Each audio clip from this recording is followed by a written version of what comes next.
Hi guys, welcome back to the channel and welcome back to another video of CP Bowling. And today's video is somewhat different. But before we head straight to the video, I just want to apologize. I have been away from the camera, from the lanes for about I guess 2 weeks now. There's a tournament happening at Santa Lucia. It's a GMTBC Open, and I wasn't able to play primarily due to one, I think, schedules. It won't fit the plans that I had on that weekend where the classified masters were playing. And at the same time, I just didn't really feel that I was there mentally and then physically I was there. So it's all right. There's still other tournaments for us to join, but I want to congratulate all the winners of the GMTBC Open. There were a lot of folks from the PBA, the Pasig Bowling Association, that placed on the podium. Congratulations to you guys, and but all the winners, right? All the winners. I don't have the list of winners with me right now, and they just finished the Open itself, the Open class earlier. And I saw it was Luis Barredo that won against Benchir Layo. So such an exciting finals matchup between the first seed and the third seed. But yeah, congratulations guys, so was the one. Anyway, so for this video, it's slightly different because we're doing something that we haven't done in the past. We are going to be reading some honest feedback from one of our subscribers. So in the last video, this is, I think, the finals video, monthly finals video that I posted. There was someone that commented, and his account's name is Harvey's Workshop. So if I keep looking here at my screens here, Harvey's Workshop.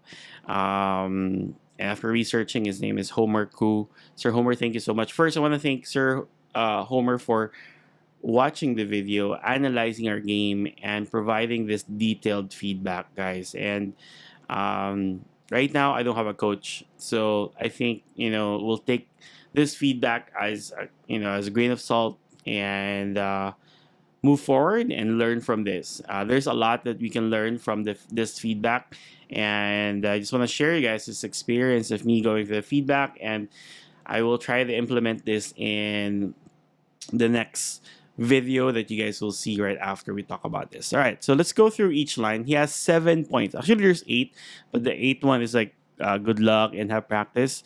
So we'll go through points 1 to 7 together. Okay, so for his first point, technically, I'll read the first line first. Several observations after watching how you play and how you play the lane. So he looked at my release and also my lane play, my targeting, where my ball lands. That's why and how the ball's reacting that way. So he really watched the videos, guys. So number one, technically 25 to 1 ratio is an easy bowling pattern in which you miss right of the target can still return to the pocket as there is no cliff. If you miss left of the target, there should be some hold and the ball should still go to the pocket. So this is true. A 25 to 1 ratio is considered as easy bowling because there's enough dry spots on the side for the ball to hook, such as generating free hook. So it's a lot easier compared to the previous oiling patterns of Santa Lucia last year. But that doesn't mean it's hard. It's easier, but it's still harder to play on these lanes as I have experienced compared to when I play, let's say, at Eastwood or at E-lanes where it's easier for you to generate hook, right? Point number 2. Based on premise number 1, the best way to attack the lane is to be able to generate the correct angle or hook. If you attack the line just straight up in an easy lane, in a prolonged series of games, the margin of error becomes smaller. This is correct too. Thank you for pointing that out. So as long as you have a consistent line that goes into the pocket the right way with the correct angle, then it should be easier to play these lanes. Um, I think one item here too is the oil is thinner compared to previous oiling patterns. So at the start, it is quite easy because you still generate some hold, which we'll go to in a bit.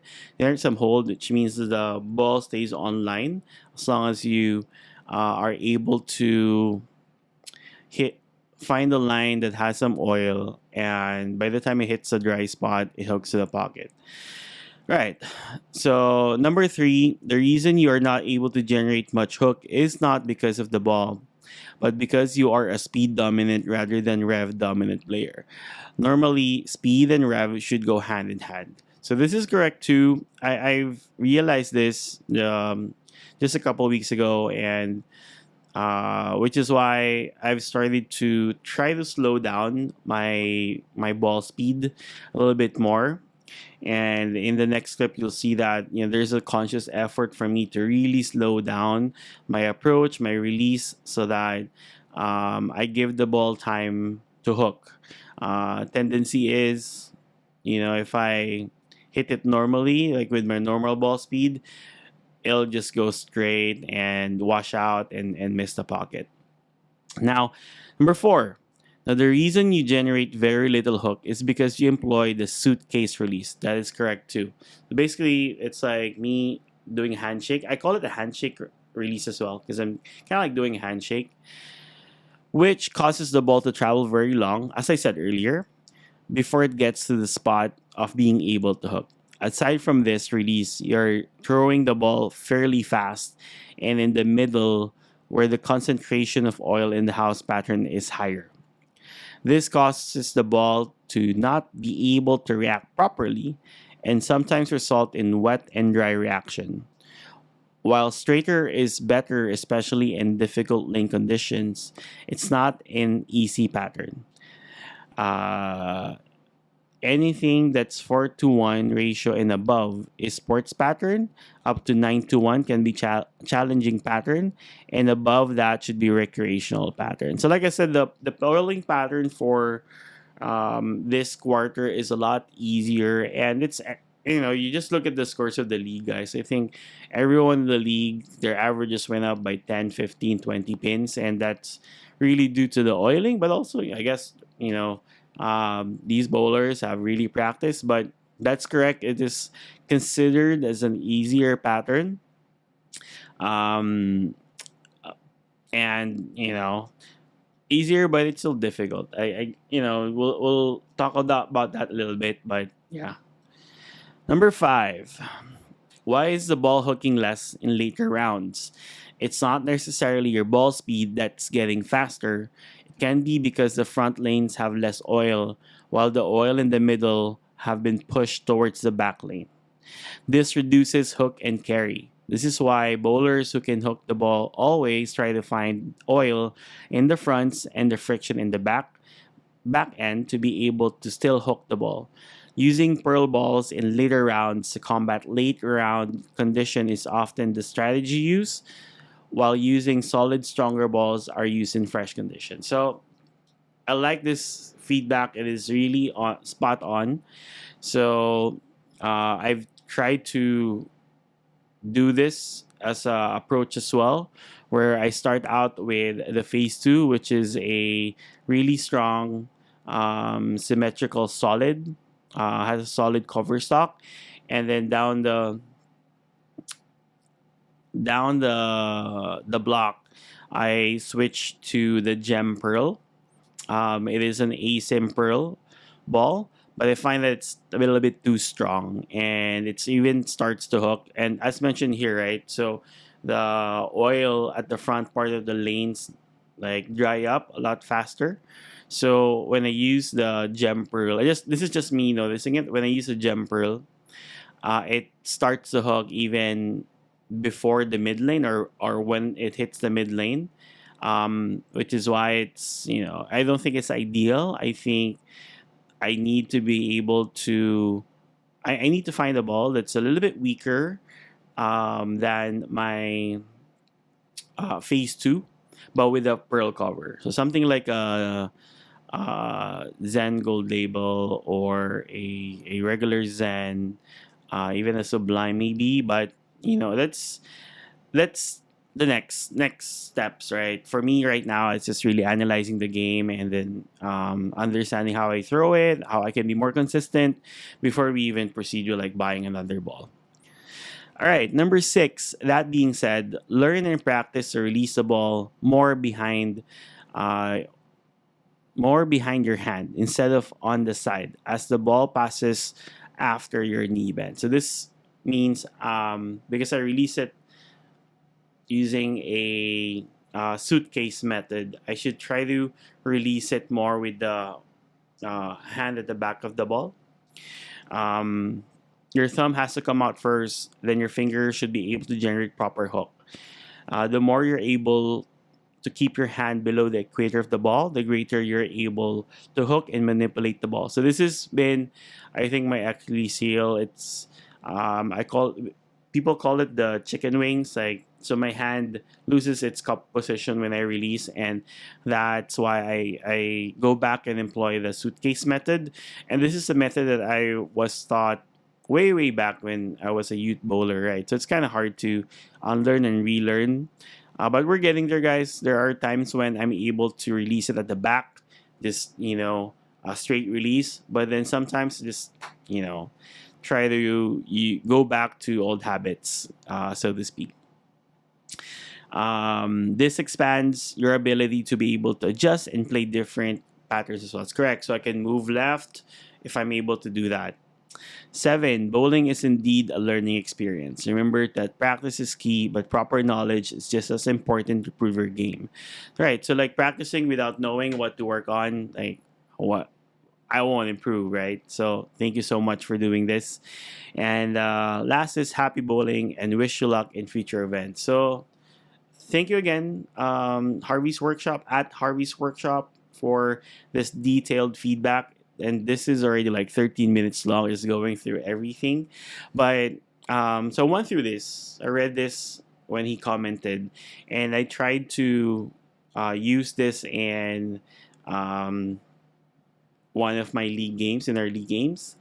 Let's check it out. Let's go.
So that was game one. It was fresh oil. You guys saw when I was in the practice bowling or shadow bowling phase, I wasn't able to see a line to the pocket, but the ball was hooking to the pocket. So I'm trying to adjust a little bit more to near the gutter.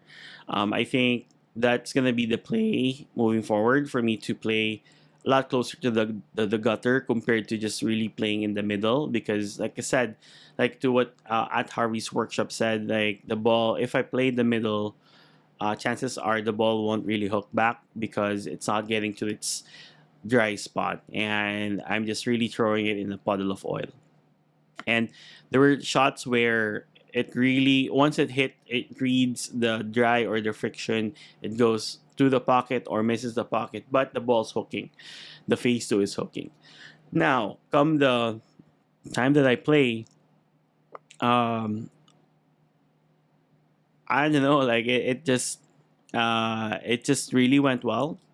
I think I had four straight strikes, and then I had an open, and then spares, and then a couple of strikes, and the last frame I had a split. So I ended with a score of 194. But without looking at the score, I can see that that should be how I should be playing these lanes moving forward. I'm happy to see that I'm able to um, slow down. So the keys there was ball speed, and just employing enough spin on the ball so that it hooks. So there, guys. So I hope you guys also learned from this. I learned a lot from the feedback from our at Harvey's workshops or Homer Crew. Thank you so much for the feedback, and I'll try really my best to um, uh, really work on our game again. There are a lot more tournaments. I know I said I was gonna play in the GMTBC Open, but there will be more opens for us to join, and for now we'll be sticking with league bowling and then practice bowling. All right, so if you reach this stage of the video, thank you so much for staying and for watching this video, and I'll see you guys on the next video. Bye.